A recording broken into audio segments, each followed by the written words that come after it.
안녕하세요. 결혼식장 예약까지 했었는데 저번 주 환불받고 집에서 글을 쓰고 있는 예비 신부입니다. 예비 신부 타이틀도 이젠 내려놓게 되었네요. 저는 한 달 전에 식장을 취소하기 전 2달 전만 해도 정말 행복한 예비 신부였습니다. 살아 숨쉬는 이 땅덩어리에서 한 사람 기준으로 수없이 많은 애군들이 지나친다고 하는데 그중 가장 상실감이 큰 경험은 무엇이 있을까요? 개인적으로 저는 사랑하는 사람의 실망스러운 모습을 보는 것만큼 허무맹랑한 일이 있을까 싶습니다. 제가 예비 신랑을 3년 만났어요. 그래도 3년이면 짧은 기간은 아니었다고 생각하는데 아닐 사람은 결국 아니었나 봅니다. 예비 신랑과 함께 마음을 나누고 같이 나아갈 미래를 계획하던 때가 정말 즐거웠고 제가 받는 유일한 축복이라고 생각했는데 그 3년 세월 한순간에 날아갈지 몰랐네요. 행복감이 큰 만큼 실망감은 더 크게 찾아오더라고요. 지금부터 불과 지난달까지 있었던 저의 파혼 이야기를 들려드릴게요. 저와 예비 신랑은 지인의 소개로 소개팅을 해 이어진 인연입니다. 그럼에도 불구하고 같은 동네라는 인식 때문인지 양가 어른들은 저희의 관계를 알고 적극 환영했어요. 결혼을 할 사이에서 한쪽 집안만 자주 찾아뵙는 건 결혼하고 나서 꽤나 문제가 될 수 있는데 같은 동네면 그런 문제로 부딪힐 확률이 좀 줄잖아요. 저희는 양가 어른을 나란히 같이 챙길 수 있다는 것에 서로 만족을 했었습니다. 저는 30대 초반이었고 예비 신랑은 30대 후반이었어요. 그러니까 저랑 예비 신랑은 4살 차이가 났던 거죠. 궁합 따위 안 봐도 된다는 4살 차이라는 것처럼 저와 예비 신랑은 남들 눈에도 찰떡 궁합으로 비춰졌습니다. 저와 예비 신랑 중 누구 하나 과분한 사람이 없는 관계였다는 겁니다. 사람에겐 연애만 할 인연과 결혼까지 갈 만한 인연이 따로 있다고 했는데 저는 그걸 예비 신랑 만나고 정말 많이 실감했어요. 예비 신랑과 결혼을 약속하기 전부터 저는 부모님한테 자랑도 많이 했었습니다. 제가 얼마나 유난을 피워놨으면 친정 부모님이 예비 신랑을 빨리 만나보고 싶어 했어요. 친정 부모님은 제가 외동이라서 제게 아낌없이 지원도 많이 해주셨고 또 형제자매 없는 제가 외로울까봐 흔쾌히 친구가 되어준 훌륭한 분들입니다. 그래서 무엇보다 제 결혼에 관심이 많으셨고 제가 엄한 곳에 시집가서 고생할까봐 걱정을 많이 하셨어요. 그 마음에 보답하고자 저도 부모님 속 안 상하게 좋은 남자와 결혼해서 잘 사는 모습을 빨리 보여주고 싶었습니다. 친정 부모님께 잘 보이고 싶어 했던 예비 신랑은 집이 아닌 격식 있는 자리를 예약해 같이 외식을 하며 첫 대면을 했습니다. 친정 부모님은 두 분 다 예비 신랑과의 첫 만남에 아주 만족한 평판을 남겨줬어요. 특히 아빠가 말하기를 예비 신랑이 지적이고 나이보다 성숙해서 지도자처럼 가정을 잘 이끌어갈 것 같다고 하더라고요. 저희 아빠가 원래 가족 아닌 타인에게는 부정적인 편인데 그날 외식 자리에서 예비 신랑을 보고는 자리를 뜨실 때 묵묵히 고개를 끄덕였습니다. 제가 예비 신랑한테 친정아빠가 까다로운 편이니 잘 보여야 된다고 조언을 줬기 때문에 예비 신랑이 더 애썼던 것도 있었을 거예요. 그렇다고 하더라도 그날 전체적으로 분위기가 좋았던 건 사실입니다. 저 또한 예비 신랑이 우리 부모님께 보였던 모범을 본받아서 예비 시부모에게 애교 있게 잘 모셨고 시부모는 저희의 관계를 흔쾌히 허락해줬습니다. 특히 예비 시모는 저더러 자기 아들이 워낙 무뚝뚝하고 애정 표현을 잘 안 하는데 저처럼 톡톡 튀고 분위기 풀어주는 여자가 옆에 있어서 다행이라고도 했어요. 이 정도의 칭찬을 들었으면 저는 예비 시부모에게 점수를 톡톡히 따냈다고 자신했습니다. 저와 예비 신랑은 양가 어른들에게 첫인사를 나눈 후부터 결혼식도 안 올렸는데 이미 서로의 집안을 가족처럼 챙기고 자주 방문하면서 기념일에 선물도 준비하고 그랬습니다. 예비 시댁 같은 경우 제가 선을 긋고 낯을 가리면 오히려 예비 시부모에게 안 좋은 이미지로 보일 것 같아서 어색한데도 불구하고 저는 늘 최선의 길을 끌어내 예비 시부모를 반겼어요. 다행히도 예비 시부모는 그런 저의 노력을 알아봐주고 참 예뻐라 해주셨죠. 아이고, 사돈집이 부유해서 그런가. 세아가 넌 참 사랑 많이 받고 자란 티가 나는구나. 우리 아들이 워낙 수기가 없어서 애정 표현을 잘 못할 텐데. 이렇게 여린 네가 우리 아들을 감당할 수 있을지 모르겠어. 어머님, 오빠가 저한테 얼마나 많이 표현해 주는데요. 아무래도 오빠가 아들로서 어머님 아버님께 든든한 자식이고 싶어서 표현을 숨기는 걸 거예요.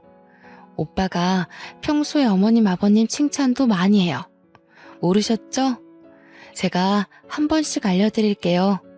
남들은 예비 부부일 때 많이 다투기도 한다는데 저랑 예비 신랑은 그런 게 하나도 없어서 저 스스로 남편 될 사람 하나는 잘 만났다고 생각하기도 했습니다.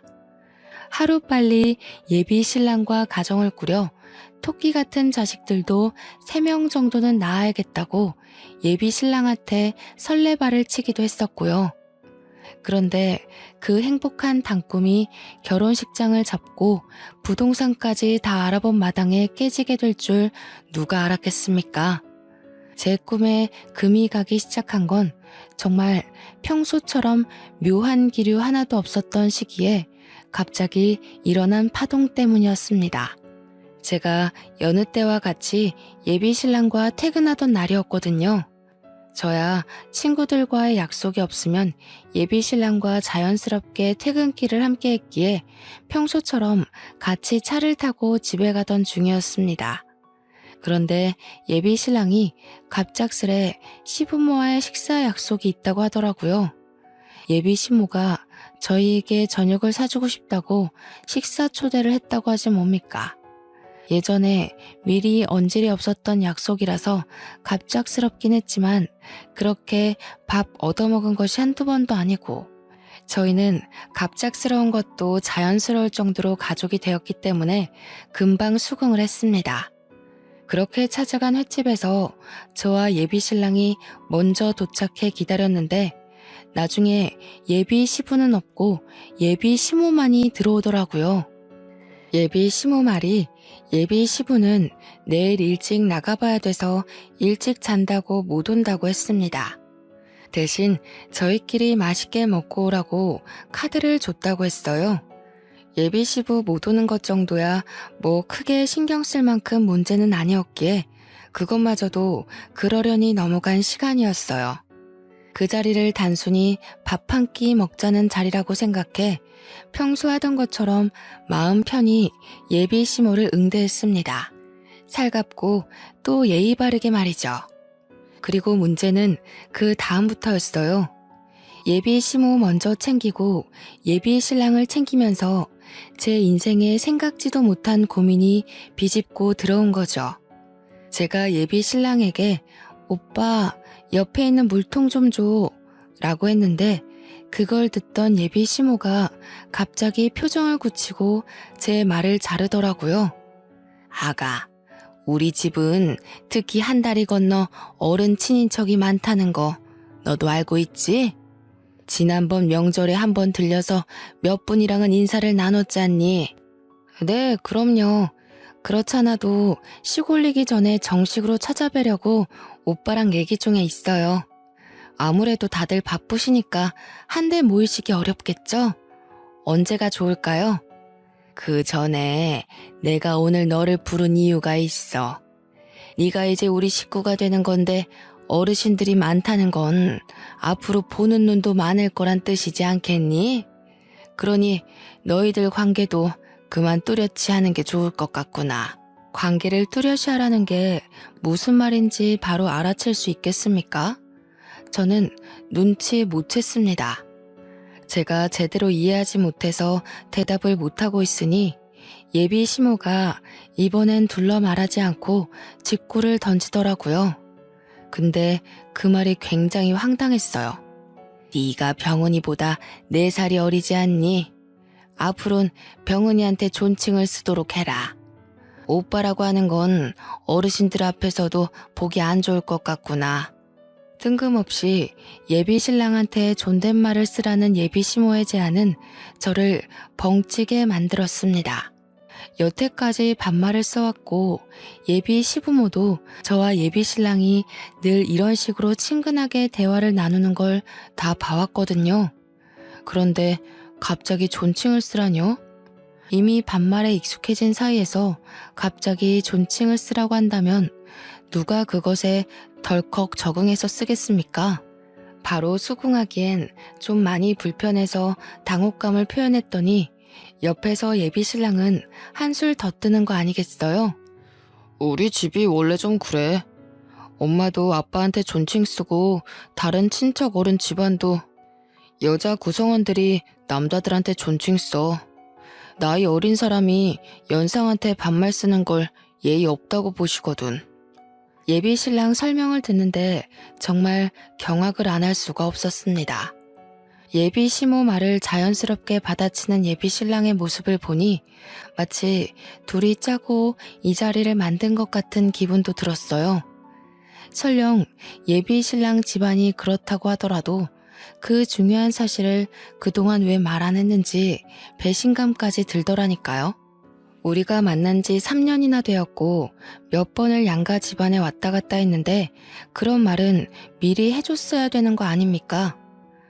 호칭 문제로 결혼 사이에서 트러블이 생기는 건 어디서 들어본 적 있지만 존칭 때문에 곤란을 겪을 줄은 상상도 못했습니다. 그런 황당한 일이 저한테 벌어졌다는 게 그저 놀라웠어요. 어느 누가 커플 부부 사이에 반말을 하다가 갑자기 존칭을 쓰나요? 왜 그리 불편하게 지내야 되죠? 매일 얼굴 보고 싶고 가까워지고 싶어서 결혼하는 거 아닌가요? 어째 그 말을 듣는데 결혼을 하게 되면 예비 신랑과 더 멀어질 것 같은 느낌이 들었습니다. 예비 신랑에게 따지고 싶은 게 산더미였지만 예비 시모가 평소와 다른 얼굴로 눈을 부릅뜨고 쳐다보고 있어서 그럴 수가 없었어요. 예비 시모는 제 대답을 계속 기다렸습니다.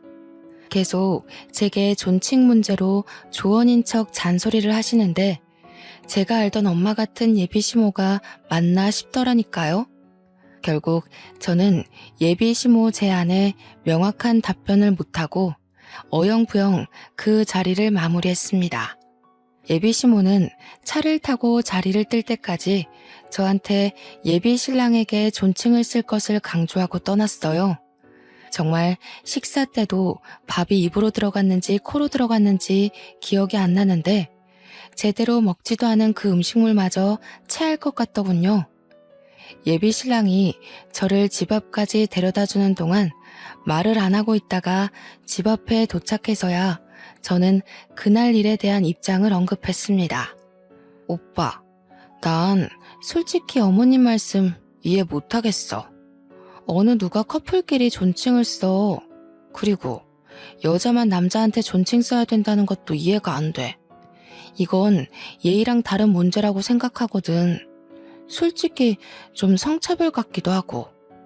여자 남자를 떠나서 나랑 오빠가 3년 동안 반말로 지냈는데 어떻게 갑자기 존댓말을 해? 오빠는 안 이상해? 우리 집에선 당연한 거라고 했잖아. 아무리 그래도 밥 먹는 내내 똥 씹은 표정을 하고 있으면 어떡해? 어른이 앞에 앉아서 며느리에 대해 마땅한 조언을 해주는 건데 그런 얼굴로 있어? 이게 우리 집 문화야. 각국의 문화가 다른 것처럼 각 집안의 문화가 다를 수도 있는 건데 꼭 그렇게 불쾌한 티를 낼 필요는 없었잖아. 나도 최대한 표정 관리한 거야. 그런데 어머님이 자꾸 우리 관계 진작에 불편하게 봤다고 하시잖아.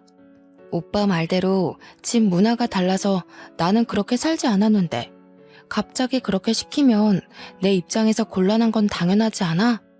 그런 고지식한 제안에 어느 누가 방긋방긋 웃을 수가 있겠어. 고지식? 기분 나쁜 거 알겠는데 우리 엄마야. 웬만하면 불편하더라도 그런 솔직한 말은 삼가줬으면 좋겠는데. 그날 저는 예비 신랑과 3, 4년을 만나오면서 처음으로 대립을 했던 날입니다. 제가 예비 시댁 문화를 이해 못해서 욱하는 바람에 감정을 숨김없이 표현한 거 맞아요. 그래서 좀 더 거친 언사가 나갔다는 것도 인정합니다. 그런데 낯설어하는 제 입장 이해 못하는 건 예비 신랑도 마찬가지 아닌가요? 저는 예비 신랑과 예비 시모에게 예비 시댁 문화를 강요받았습니다. 그곳 환경을 잘 모르는 제가 그것에 반감을 가질 수 있는 건 그들도 예상했어야 된다고 봐요. 그날 예비 신랑은 처음으로 제게 인사도 안 하고 돌아가 버렸습니다. 딱 봐도 상당히 감정이 상한 모습이었어요. 제가 예비 시모를 함부로 말해서 그런 거겠죠. 아니면 자기 집 문화를 이상하게 보는 제 입장 때문일 수도 있고요. 어쨌든 저는 예비 신랑과 다툼 자체가 처음이기도 했고 또 결혼을 앞둔 시점이라 여간 신경 쓰이는 게 아니었습니다. 그날 이후 예비 신랑은 저한테 말도 안 걸었고 연락도 안 했고 직장에서조차 눈을 안 마주쳤어요. 매일 시그널을 주고받으며 알콩달콩하던 저희 사이가 누가 봐도 멀어진 게 보이니 주변인들까지 우리더러 싸웠냐고 묻더라고요. 저희 때문에 괜히 직장 내 전체가 눈치를 본다는 게 느껴졌습니다. 예비 신랑과의 서먹함이 하루가 지나고 이틀이 지나자 이게 이렇게까지 할 일인가 싶어 더 서운해지는 거 아니겠습니까? 결국 서로 모른 채 하고 지낸 지 3일째 되던 날 예비 신랑과의 이런 불편한 관계를 견디지 못한 제가 먼저 사과를 해버렸습니다. 그러자 예비 신랑은 언제 화났었냐는 듯 저를 안아주면서 먼저 사과해줘서 고맙다고 했어요. 서로 자라온 환경이 다른 거 알아. 나도 처가에 가면 당연히 처가 문화 따를 거야. 그러니까 너도 우리 집 이해 좀 해줘. 어른들 보는 데서만 존칭 써주면 돼. 둘만 있을 땐 지금이나 별반 다를 거 없어. 지금 이렇게 쓰면서 다시 생각하는 건데 제가 당시 예비 신랑을 참 많이 좋아했던 것 같습니다. 비록 속으로는 여전히 제 잘못이란 걸 인정 못했지만 제가 수구리는 덕분에 예비 신랑이 예전 모습으로 돌아왔잖아요. 그것만으로도 심신이 편하고 안심되더라고요. 예비 신랑을 이만큼이나 사랑하는데 그깟 존친 정도야 좀 써주면 어때 싶은 오기까지 생기는 거 있죠. 당시만 해도 그랬다는 겁니다. 제가 예비 신랑을 너무 많이 좋아했기에 차라리 그 집 문화 따라주고 말자라고 생각하며 한 발 양보해준 셈이었어요. 대신 예비 신랑이 우리 처가에 방문하면 처가식대로 뭐든 맞춰준다고 했지 않습니까? 잠깐 기분이 상했던 건 사실이었고 예비 시모의 낯선 모습에 당황스러운 것도 맞으나 그런 걸로 결혼을 고심할 정도는 아니라고 생각했습니다. 우리는 이런 것마저 이렇게 서로 맞춰주니 그야말로 천생연분이 맞구나 라고만 봤죠. 저는 평소 친정 부모님과 도란도란 얘기를 많이 하는 딸이라서 이 사실 또한 친정 부모님한테 얘기를 해줬어요. 하나의 해프닝을 친구에게 풀어놓듯 말을 했죠. 제가 말하는 내내 친정 부모님은 눈에 띄는 반응은 딱히 안 보였습니다. 잠자코 제 얘기를 듣기만 하더니 얘기 끝나자마자 친정 아빠가 딱 한마디 하셨어요. 저더러 예비 신랑을 그 주 주말에 친정으로 데리고 오라는 겁니다. 혹시나 제가 말한 예비 시댁 이야기 때문에 아빠가 예비 신랑한테 한 소리 하려고 그러나 싶어서 나는 괜찮다고 이미 예비 신랑과 합의 보고 얘기 끝난 사실이라고 손사래를 쳤어요. 그러자 친정 부모님은 그냥 간단하게 식사하려고 그런다며 별말 안 할 테니 오랜만에 같이 밥 먹자고 하더군요. 그냥 밥 먹는 것 정도야 원래 그렇게 지냈던 사이기도 하고 한동안 같이 밥 안 먹은 지도 오래된 것도 맞으니 친정 부모님의 제안을 쉽게 받아들였습니다. 제가 잠자리에 들기 전 아빠가 방에 들어와 딱 한마디 물은 것이 있었는데 그 말이 저는 큰 파장을 일으킬 예고였다는 걸 알아차리지 못했었어요. 나라, 안 싸더니 너한테 그 소리 할 때 강서방이 말리긴커녕 같이 부추겼다고 했지? 원래 그렇게 지냈다고 하면서 계속 원래라는 말을 강조했었니? 뭐, 그랬지. 오빠는 그런 문화에서 당연하게 컸다고 했어. 어머님이 생소한 말을 해도 놀라지도 않고 오히려 나를 속 좁은 사람으로 보더라고. 근데 그건 서로 얘기해서 오해 풀었어. 결혼하면 조금 걱정되기도 한데 그래도 괜찮아. 아빠는 저와 나눴던 대화들 중 특히 부분만 집요하게 캐물었고 저더러 그 사실 때문에 예비 신랑에게 실망한 게 맞냐고 여러 번 확인을 했습니다. 그게 다였어요. 아빠는 제게 뭐 따로 조언을 해준 것도 없고 그냥 제 대답만 듣고 잘 자라고 인사한 뒤 나가셨습니다.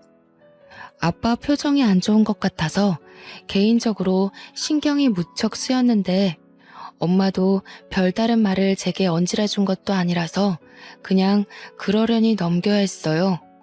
그리고 저는 다음날 예비 신랑한테 친정에 밥 먹으러 가자고 제안했습니다. 물론 예비 시댁 문화에 대해 알려줬더니 아빠가 보자고 했다는 말은 굳이 하지 않았어요. 그냥 친정 부모님이 오랜만에 보고 싶어 한다고만 말했거든요. 그러니까 예비 신랑이 좋다고 바로 시간을 비우더라고요. 그렇게 친정으로 모인 당일날 저는 예비 신랑과 파혼을 하게 되었습니다. 예비 신랑과 시간 맞춰 같이 친정에 갔는데요. 이미 차려진 식사 자리가 좀 과할 정도로 많이 고급지더라고요.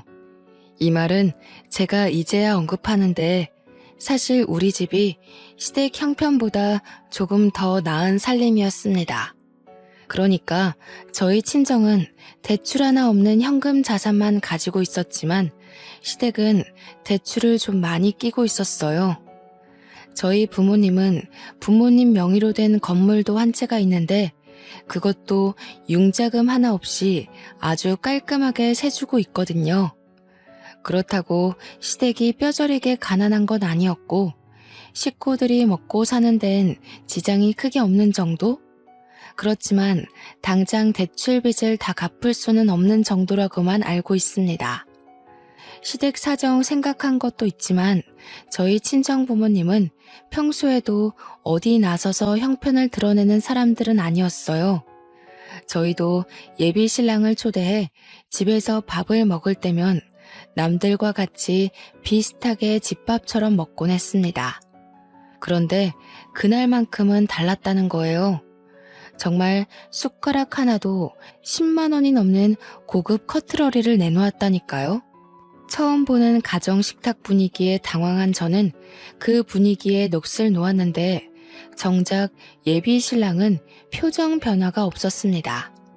그저 늘 하던 대로 저희 부모님께 공손한 태도로 인사하고 자리에 착석할 뿐이었어요.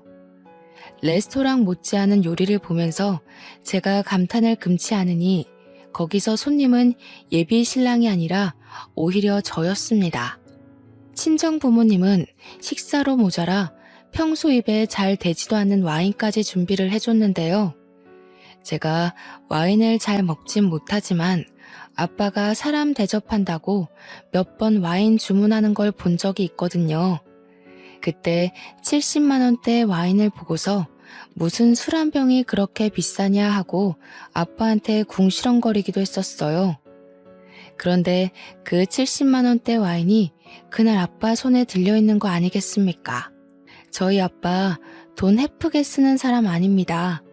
오히려 그런 부류들을 싫어하죠. 확실히 그날따라 친정 부모님이 평소와 다르다는 걸 좀 느꼈습니다. 친정아빠는 예비 신랑이 숟가락 들기도 전에 와인을 따라주면서 덤덤하게 먼저 말을 걸었는데요. 아마 예비 신랑도 와인 가격에 대해 눈치챘을 거예요. 예비 신랑이 술을 좋아하거든요. 그래, 사돈 쪽에서 여자 식구들더러 존칭을 쓰라고 한다면서? 자네 집안 문화가 원래 그렇다고 들었는데 그게 사실인가? 친정아빠의 돌직구에 예비 신랑은 저를 쳐다봤습니다. 예비 신랑의 눈빛이 마치 그런 걸 왜 말했냐는 의미가 담겨있는 듯 했어요. 좀 황당한 거 있죠? 예비 신랑에게 뭘 숨기려고 했던 건 아니었는데 얼떨결에 죄 지은 기분이 들더라고요. 근데 시댁 문화가 잘못된 게 아니라면 제가 그걸 왜 친정 부모님한테 말하면 안 됩니까? 떳떳하면 오히려 자기가 먼저 우리 집안에 알리고 우리 집안 문화에는 뭐 특별한 게 없는지 알아봐야 되는 거 아닌가요? 이전과 똑같은 부분에서 서로의 의견이 덜그럭거리니 저는 아예 예비 신랑의 시선을 피해버렸습니다. 괜히 오해 사고 싶지 않아서 시선을 피했던 건데 그게 오히려 예비 신랑을 곤란하게 했나 봐요. 예비 신랑은 친정아빠 말을 듣는 내내 표정이 탐탁치 않더라고요. 집마다 문화가 있는 건 당연하지. 우리 딸 보고 그 집 문화에 맞추라고 해놓고 자네는 우리 집 문화를 안 따를 건 아니겠지? 적어도 그런 각오는 했어야 납득이 되는데. 그럼요, 장인어른. 지우한테도 말했다시피 저도 처가 문화에 발벗고 맞출 생각입니다. 지우가 어디서 얼만큼 알고 말씀 올렸는지 모르겠지만 장인어른께서 생각하시는 것만큼 저희 집 팍팍한 구석 아니에요. 믿으셔도 됩니다. 그래? 잘 됐네. 우리 집안은 선조 때부터 조상들 내력이 다 대릴 사위제거든. 그래서 내 딸이 결혼하면 자네가 우리 집에 들어야 될 것 같은데 되겠지? 친정 부모님이 하는 말은 저도 놀라웠습니다. 아빠가 대릴 사위로 처가살이를 했었다는 건 들었었는데 조상들이 대대로 대부분 대릴 사위였다는 건 처음 들었어요. 정확히 말하자면 조상님들이 여자 집에 들어갔다기보단 경제력 높은 집에 합가를 한 건데 우리 가문이 대대로 여자 쪽이 잘 살았다 보니까 하나같이 다 대릴 사위제였다고 했습니다. 저도 처음 들었으니까 당연히 예비 신랑한테 이것에 대해 말을 해본 적이 없었어요. 아빠의 제안에 말문이 막힌 예비 신랑은 은근슬쩍 저를 보면서 약간의 원망 담긴 눈빛을 보냈습니다. 한 번도 예비 신랑이 당황하는 얼굴을 본 적이 없는데 그날 그런 얼굴을 처음으로 보기도 했어요. 예비 신랑은 친정아빠의 물음에 잠시 대답을 미루며 화장실 먼저 다녀와도 되겠냐면서 자리를 피했습니다. 그리고 얼마 뒤 저를 화장실로 오라고 문자를 보내 불러내더라고요. 친정 부모님한테 양해를 구하고 화장실 쪽으로 갔더니 예비 신랑이 저를 화장실로 잡아당기며 문을 잠그고 바로 제게 따지기 시작했습니다. 우리 집 문화에 대해서 너랑 나 좋게 합의 본 거 아니었어? 도대체 우리 집에 대해서 뭐라고 말했길래 장인어른이 저렇게 나오셔? 저렇게 나오는 게 뭔데? 합의 본 거 맞지? 엄마 아빠한테도 오빠 집안 얘기하면서 이미 다 서로 이해하고 결혼하기로 했다고 말했어. 그런데 우리 아빠가 뭘 어쨌다고 이래? 못 느꼈어? 장인어른이 지금 반발하는 것처럼 오기 부리시잖아. 딸이 남의 집 가서 남의 집 문화에 고생하게 생겼으니 보복하는 거 아니야. 보복? 오빠, 대체 우리 아빠를 뭘로 보는 거야? 우리 아빠는 우리 집 문화에 대해 말했을 뿐이야. 오빠 엄마가 나 불러내서 결혼 전에 존칭 정리하는 게 좋겠다고 경고 준 거랑 똑같은 거라고. 이게 그거랑 어떻게 똑같아? 너는 그냥 나한테 존댓말만 하고 살면 그만이지만 대릴 사위는 단순히 그런 문제가 아니잖아. 나더러 이 집에 들어와서 살라는 게 말이 돼? 말이 안 될 건 뭔데? 우리 같이 합의 본 거 아니었어? 내가 존칭 쓰면 오빠도 우리 집 문화에 맞춰주겠다고 했잖아. 아니면 나 계속 반말해도 돼? 예비 신랑은 저를 답답해하면서 더 이상 저와 의견을 조율하려 하지 않았어요.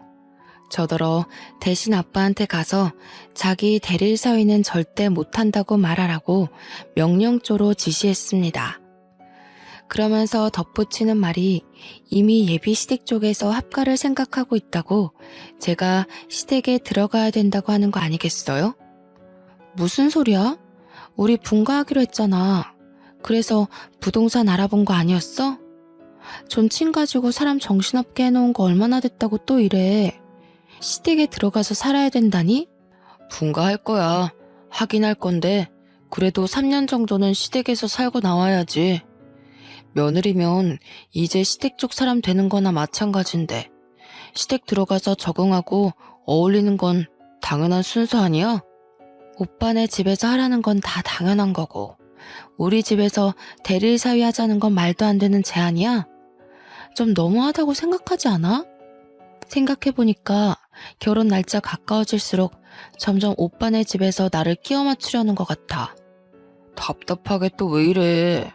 네가 맞추는 게 당연한 거지. 그럼 나보고 모양 빠지게 여자 집에서 출퇴근하라고?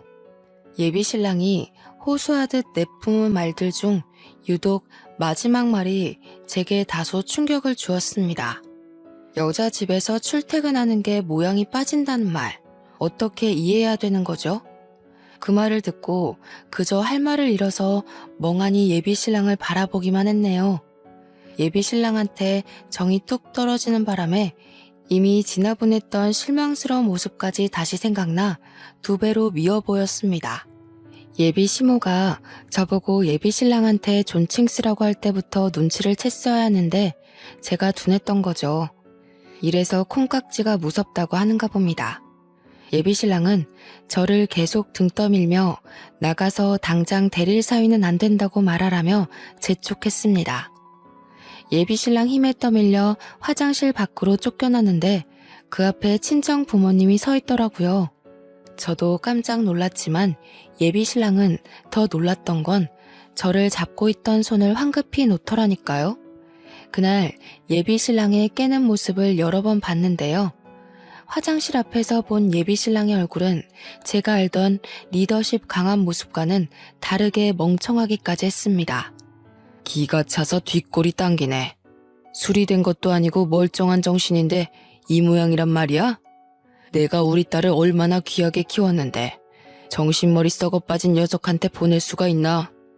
남에게 맞춰줄 수 없으면 자네도 남한테 강요를 하지 말아야지.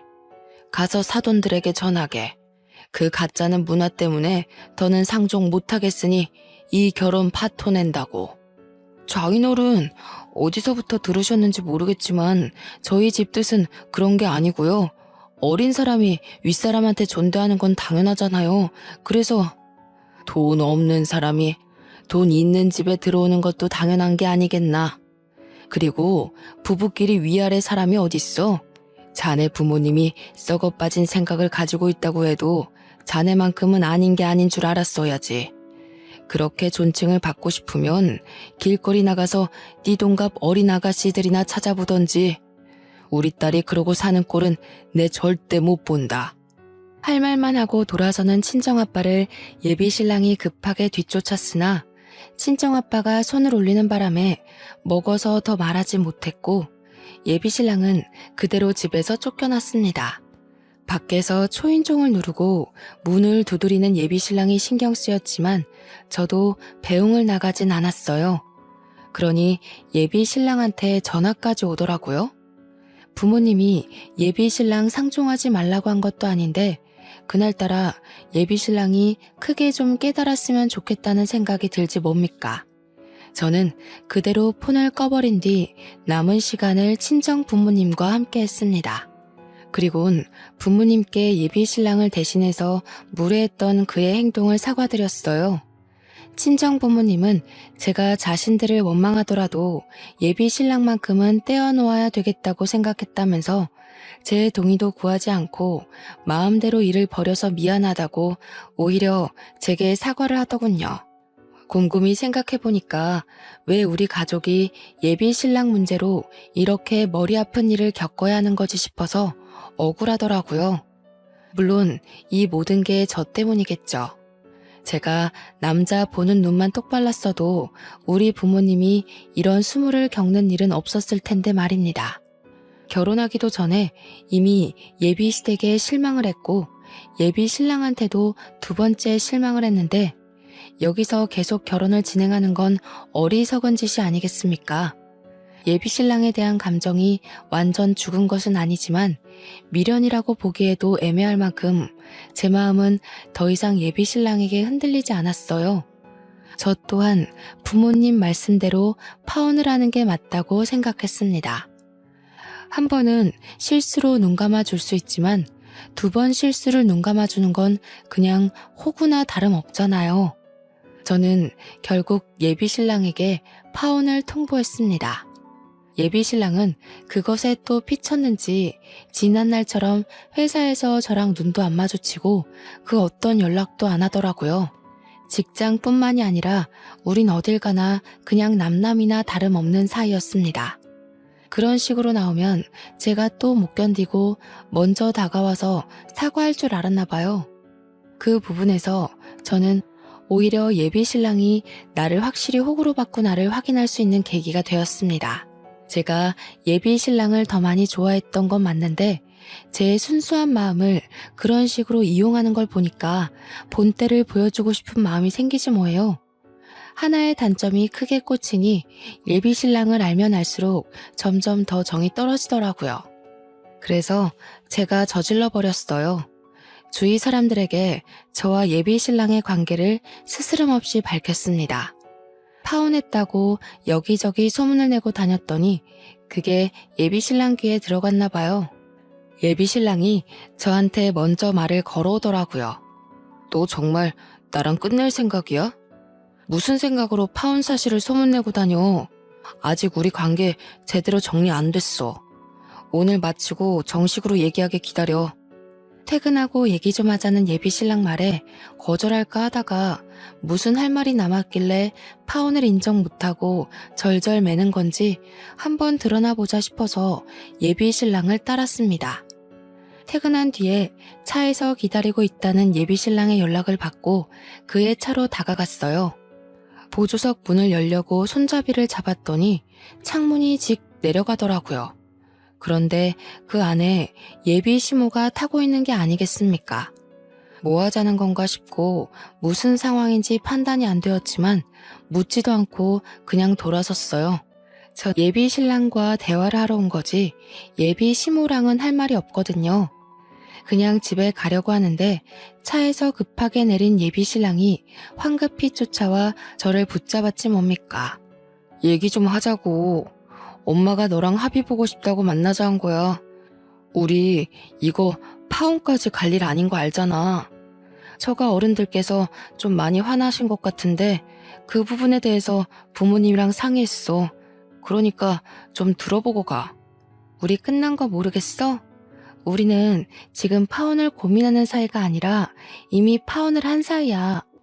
더 이상 볼 일 없는 관계에서 무슨 합의가 필요한데? 진짜 나랑 끝내겠다는 거야? 고작 존댓말 쓰라고 했다고? 존댓말 때문에 헤어지는 건 말이 안 되잖아. 파혼하자고 해도 오히려 내 쪽에서야 정상이지. 대릴 사위는 정상적인 문화라고 생각해? 이것 봐. 오빠는 여전히 우리 집에 맞춰줄 생각이 없어. 지금도 나랑 합의 보자는 게 아니라 나를 설득하려고 만나자고 한 거네. 존댓말 정도는 오빠를 위해서 눈 감아줄 수 있었는데 한 번 봐주니까 오빠가 정도를 모르고 나를 오빠 손바닥 위에 놓으려고 하더라? 나 그 정도까지 웃고 넘어가줄 만큼 호구는 아니거든? 알았어. 다 알았고 내가 다 잘못했으니까 일단 엄마 얘기 좀 들어봐. 엄마 제안이 마음에 안 들면 그땐 나도 파혼에 대해 생각해볼게. 이미 우리는 파혼한 사이라고 몇 번을 말해도 예비 신랑은 계속해서 같은 말을 반복하게 했습니다. 그러면서 예비 시모를 만나달래요. 잡고 놓아주지도 않길래 어쩔 수 없이 차에 가서 예비 시모랑 대화 시간을 가졌거든요. 얼마나 대단하고 솔깃한 제안을 하려고 이미 떠난 배를 이렇게 붙잡는 건가 했는데 예비 시모가 뭐라고 하는 줄 아십니까? 아직도 그때 생각만 하면 기가 차서 웃음밖에 안 나와요. 사돈댁 의견 잘 전해 들었다. 그래도 대리일 사위는 안 돼. 대신 우리 집에서 너더러 존댓말 쓰라고 안 할 테니까 결혼하고는 우리 집 들어오거라. 친인척 어르신들이 존칭 때문에 한 소리 하면 그건 내가 다 커버 쳐줄 테니 걱정하지 말고. 들었지? 너만 특별하게 봐주신다잖아. 네가 장인어른한테 대릴 사이만 잘 설득해서 말해주면 다른 건 네 편의에 맞춰서 우리도 얼마든지 양보해줄 수 있어. 다른 분들은 어떻게 생각할지 모르겠는데 저만 이게 불공평한 협상이라고 생각되는 건가요?